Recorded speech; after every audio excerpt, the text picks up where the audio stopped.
Bismillahirrahmanirrahim. Qala al-mu'allif rahimahullahu ta'ala wa nafa'ana bihi wa bi ulumihi fid dharain amin. Apa lagi?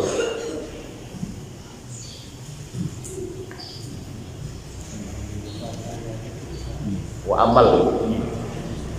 amal hadisu. Bismillahirrahmanirrahim. Wa amal ahadisu anapun utawi piro-piro hadis iku fa'aksaru moko luwih akeh min antuksara tinimbang saking yen to den ringkes fanunabbihu moko ngilingaken sapa kita bitorofin kelawan sak bagian minha saking ahadis alama ing atase perkara siwaha kang sakliyane ahadis. Hadis-hadis yang menunjukkan tentang bab zuhud iku kata saestu. Terus Imam Nawawi meringkas beberapa hadis yang mudah difaham terus mudah diamalkan. An Amr bin Auf saking Amr bin Auf Al-Ansari radhiyallahu anhu ridani sinten Allah kusalla anu saking Amr bin Auf anna Rasulullah sesungguhnya Gusti Rasul sallallahu alaihi wasallam iku ba'asa wismutus sapa Rasul Aba Ubaidah bin Al-Jarrah ing Sayyidina Aba Ubaidah bin Al-Jarrah.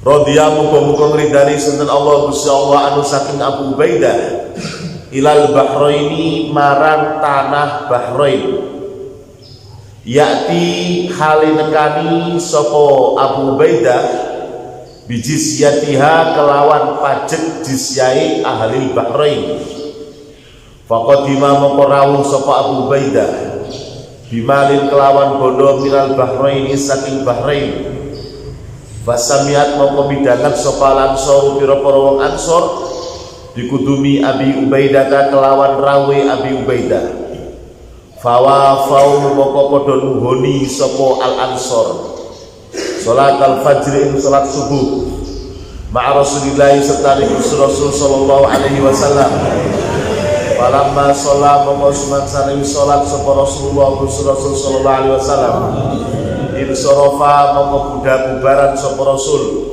fata'aradu moko ngalang-alangi moko mentoaken sapa Ansor lahu marang Gusti Rasul fatabassama moko mesem sapa Rasulullah Gusti Rasul sallallahu alaihi wasallam hina ro'a ing dalem nalikani ningali sapa Rasul hum ing Al Ansor.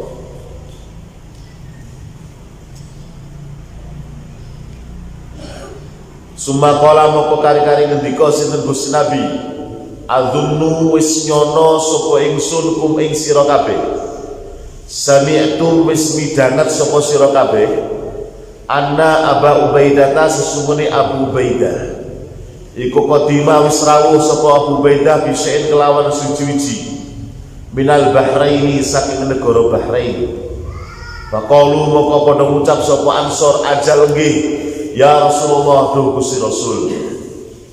Faqala maka ngendika sinten Gusti Rasul, absyiru padha bebungao sapa sira kabeh.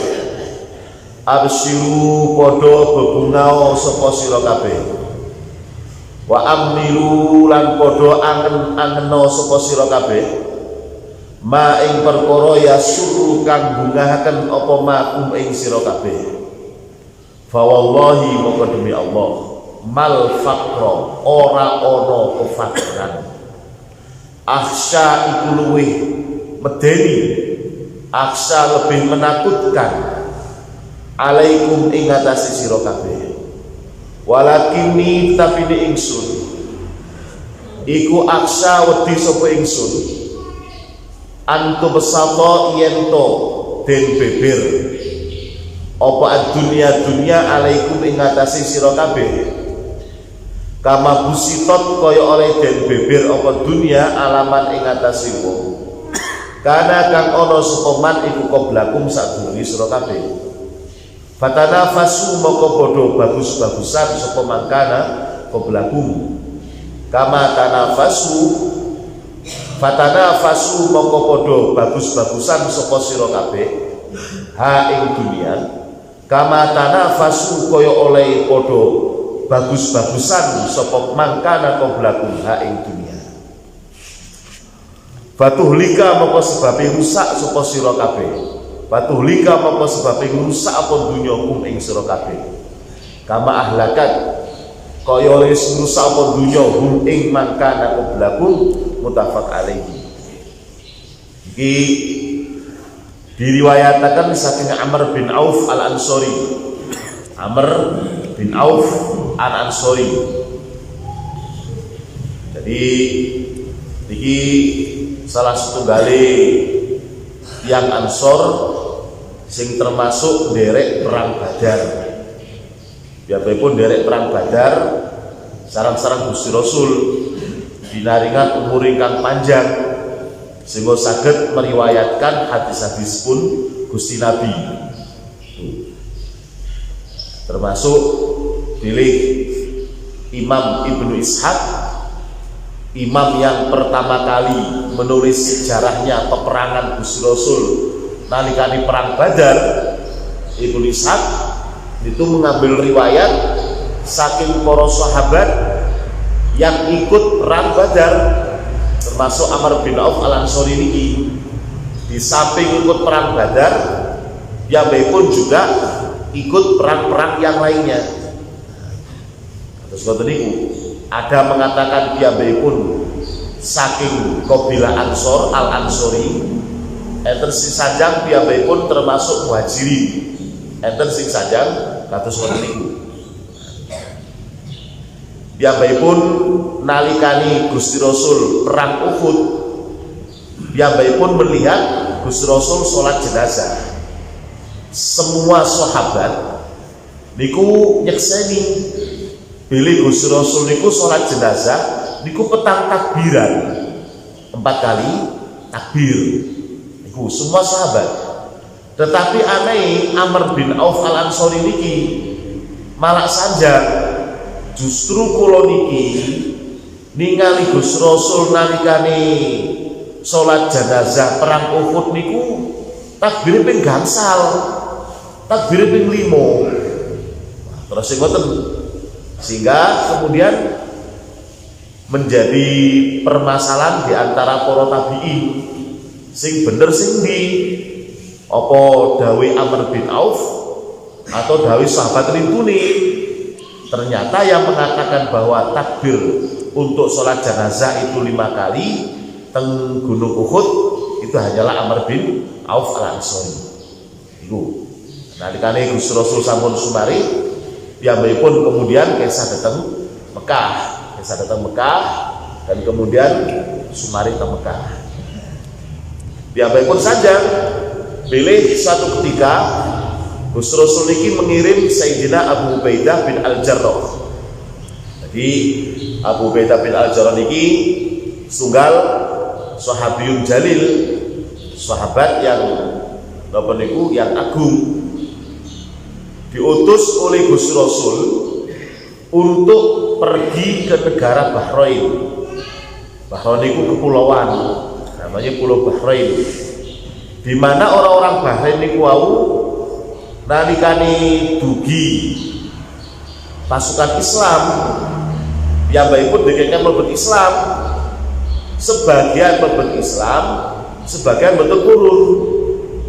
Nah, sing boten purun niki wau siap bayar jizyah, siap bayar pajak sebagai orang kafir yang tinggal di negara Islam.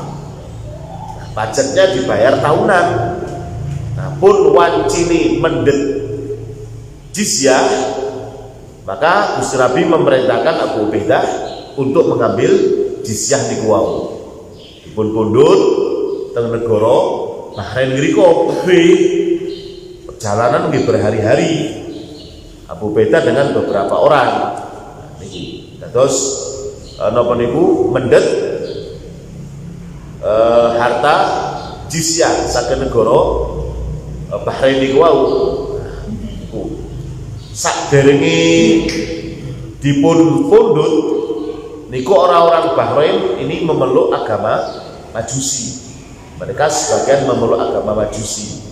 Maka mereka siap bayar jizyah dipun kirim datang Madinah, tapi mereka meminta agar orang Madinah lah Gusti Nabi mengirim sahabat yang mengambil jizyah niku. Boleh dikatakan niki pertama kali Gusti Rasul kedugenan arto saking negara di luar negara Madinah. Pertama kali Gusti Rasul menerima kiriman jizyah. Mendengar Gusti Rasul tiang-tiang Bahrain niki ngirim jizyah pajak datang Gusti Rasul ke Madinah, dipun pirengaken kalian Raja Persia. Raja Persia mirengaken, lho kok wong Bahrain kok bayar pajaknya nang Madinah. Keleresan wekdal niku Gusti Rasul ngirim surat nang Raja Persia. Waktu niku Persia tasih dados kerajaan ingkang ageng saestu, kerajaan besar. Di mana isi suratnya Gusti Rasul aslim taslam. Assalamualaikum min Muhammad Rasulillah ila adimi Kisra. Dari Muhammad Rasulullah kepada pembesar Kisra. Biasanipun lek tiyang niku ngirim serat teng raja diwalik ila adimi Kisra min Muhammad. Misalnya ngoten niku kepada yang terhormatnya itu di depan. Ternyata niki mboten. Lajeng terus tulisannya aslim taslam, rojo zaman kula aturi mlebet Islam. Lek mboten panjenengan asal dunya, asal dosa, dunya akhirat. Pegel rajane. Salah wis wong Bahrain bayar pajak nang Madinah, dikirimi surat ngoten pisan. Kamu marahnya itu dengan menyobek suratnya Gusti Nabi. Dirobek suratnya Gusti Nabi. Sing beto surat niku Abdullah napa niku Ibnu Khudafah niku dipun sukaken malih teng Abdul bin Khudafah, wis saiki mulya nang juraganmu iki surat tak suwek-suwek. Ibnu Khudafah akhire wangsul teng Madinah. Begitu teng Madinah Gusti Rasul ningali bilih surat itu suwek kalian Raja Persia. Langsung terus Gusti Rasul sanjang mazzaqallah biladahu kama mazzaqa risalati atau kama qala Rasulullah.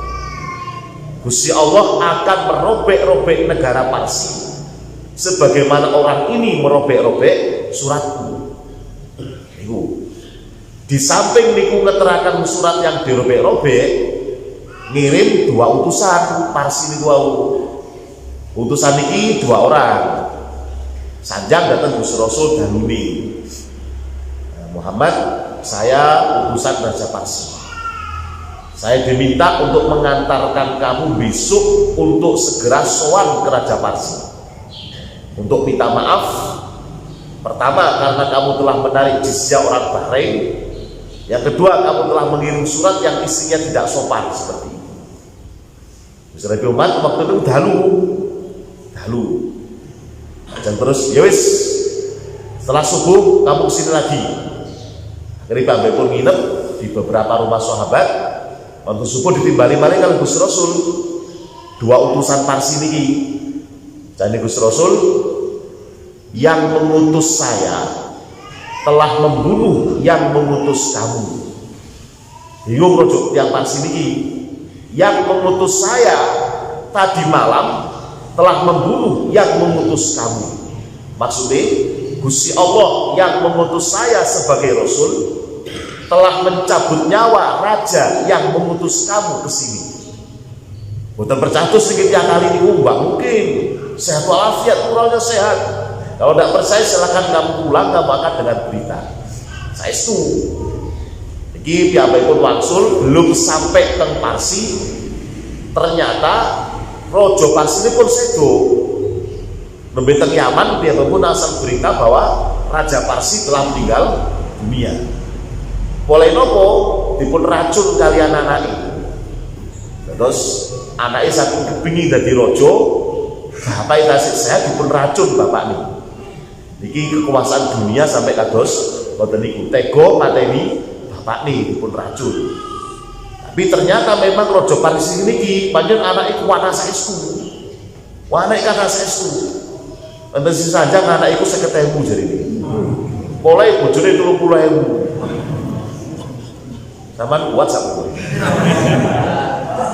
30.000 niki masuk yang namine bojone raja mboten enten sing napa niku penceng mboten enten. Dateng ayu-ayu asan. Lajeng terus diracun kalian anake mati pun. Akhirnya sing dados raja anak sing racun niku wau. Anak yang racun yang menjadi raja. Iku berkuasa pun seneng. Maka piyambakipun membuka gudang simpanan bapak nih.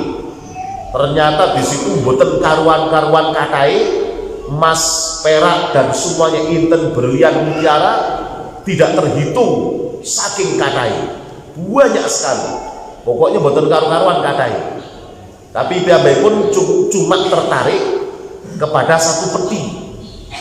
Di mana peti tadi itu tulisannya, peti ini tidak boleh dibuka kecuali orang yang menggantikan saya. Penasaran piyambakipun, dibuka peti ini, ternyata isinya beberapa botol. Loh, kok cuma botol? Di mana botol isinya cairan? Di sini apa cairan? Nah, teng botol tulisannya, cairan ini bukan sembarang cairan, tapi adalah cairan minuman para raja untuk kekuatan nopo niku wikok kalian istri ini, untuk kekuatan nopo niku kumpul kali sing istri. Terus anake mulane bapakku bojone 30.000. Yo iki garai jamune iki. Terus asale ngoten. Lajeng terus petinya dibawa ke istana. Piyambakipun nggih wis siap wis aku lek tak duwe bojo kok bapakku pisan wis 30 akeh pisan gak apa-apa wis. Niku. Lajeng terus dibukalah botol yang pertama. Ini pirang-pirang puluh botol. Dibukalah botol yang pertama, wekdal badhe minum. Semua penasihat kerajaan menging, Tuan Raja tolong jangan diminum, tolong jangan diminum. Loh kenapa? Pokoknya jangan diminum. Begitu diminum, diunjuk kalian rojo sing nembe gentos bapak niki.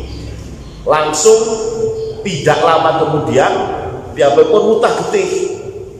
Nah ternyata itu bukan obat kuat, tapi racun yang sengaja dibuat oleh bapaknya. Bahkan bapak ini semerat, aku matiku besok ini diracun karo anakku.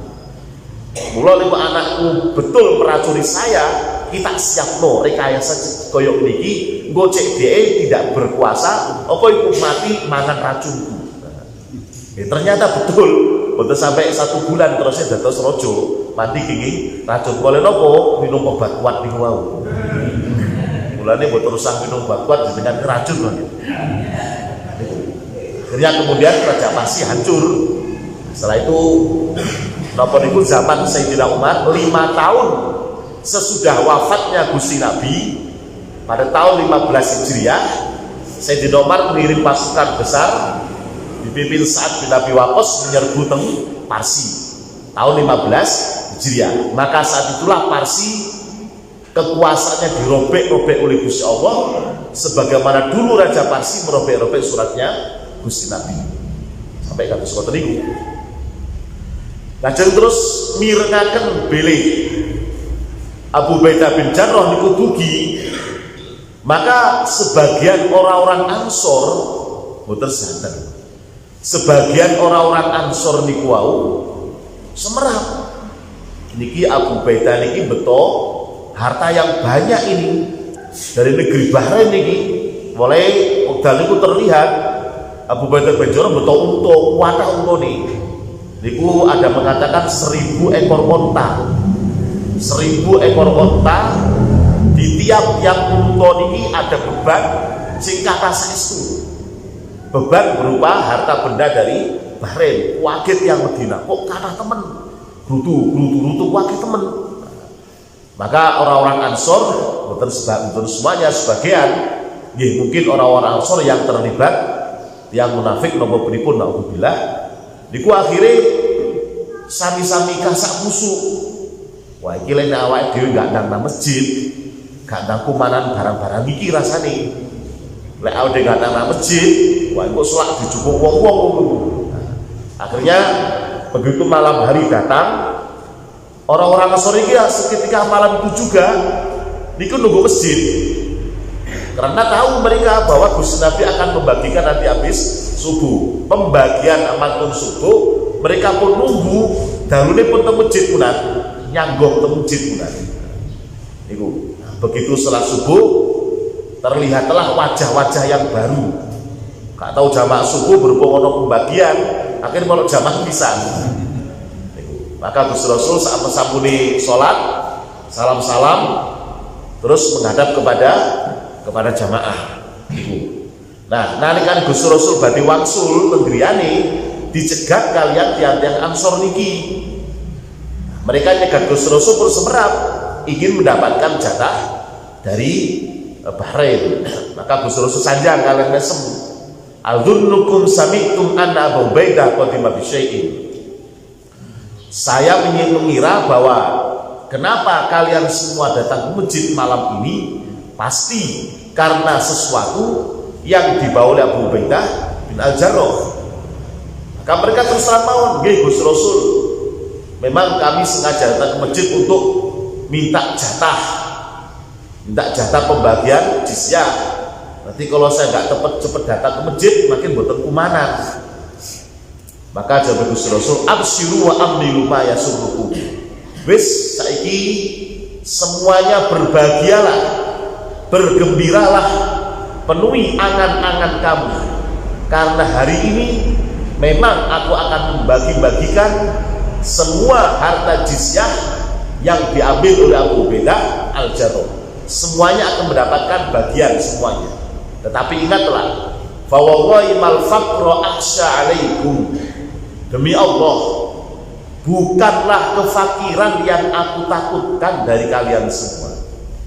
Tetapi justru yang saya takutkan adalah apabila kalian semua diberi gerojokan rezeki saking Gusti Allah, diberi digerojokan dunia, digelontorkan dunia kalian Gusti Allah, maka engkau akan melupakan perkara-perkara ibadah, perkara akhirat, karena sibuk dengan urusan dunia yang digelontorkan Gusti Allah niku.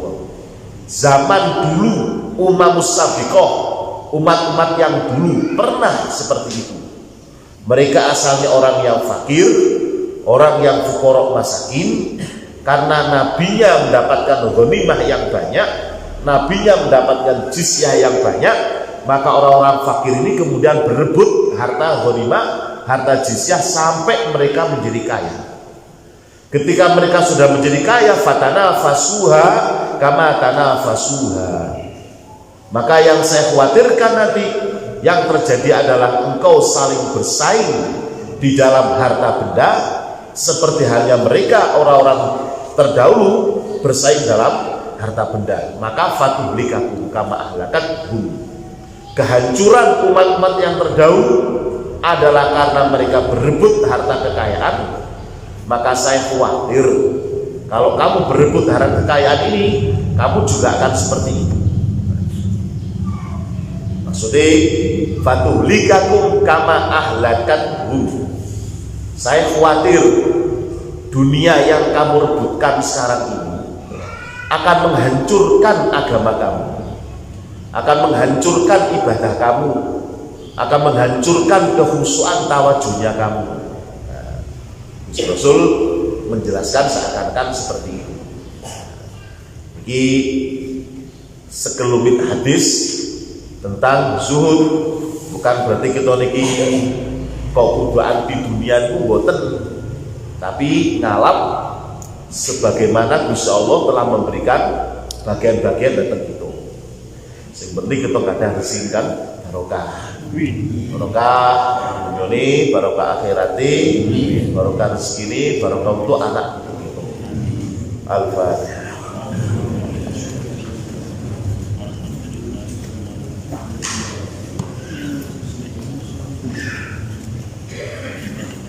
Allahumma shalli ala sayyidina Muhammad walhamdulillahi rabbil alamin. Allahumma taqabbal minna innaka antas samiul alim wa tub alaina tawwabur rahim. Rabbana zalamna anfusana wa illam taghfir lana wa tarhamna lanakunanna minal khasirin. Allahumma ighfir dhunubana wa sur uyubana wa qim salat amalana. Rabbana anfa'na bima 'allamtana rabbi 'allimna alladhi yanfa'una rabbi faqina wa faqi 'alana wa qarabati lana fi dinina. Sallallahu alaihi wasallam Muhammad alhamdulillahi rabbil alamin. Iki pun celak Idul Adha nggih pun semarap sekaten enten ibadah yang paling ageng Idul Adha menika ibadah kurban. Pun semarap sekaten fadilahe iki Abu Matur kalian Kang Munus buka napa niku kesempatan untuk berkorban insyaallah. Mugi kita pinaringan rezeki sehingga saged korban Idul Adha insyaallah. Wa bi fa'na minal nabiyin wa minal husna